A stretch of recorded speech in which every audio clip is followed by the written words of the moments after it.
Il dirigeait le Secours populaire depuis près de 60 ans. Julien Lauprêtre, le président de l'association, est mort à 93 ans. Il était hospitalisé à Paris ces derniers jours après une chute.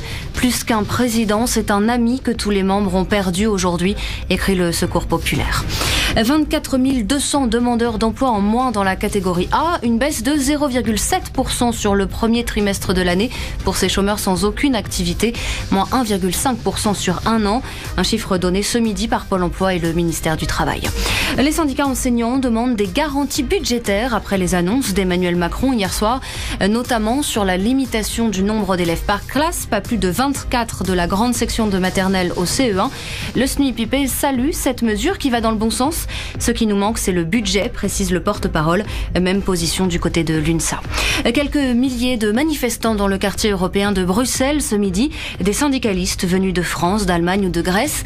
Ils réclament une Europe plus juste pour les travailleurs au niveau des salaires et des retraites.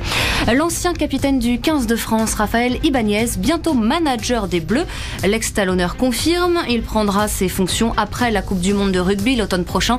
C'est un poste de liaison entre les joueurs, les cadres et les clubs. Il n'y en avait pas depuis 2007 en France. France Info.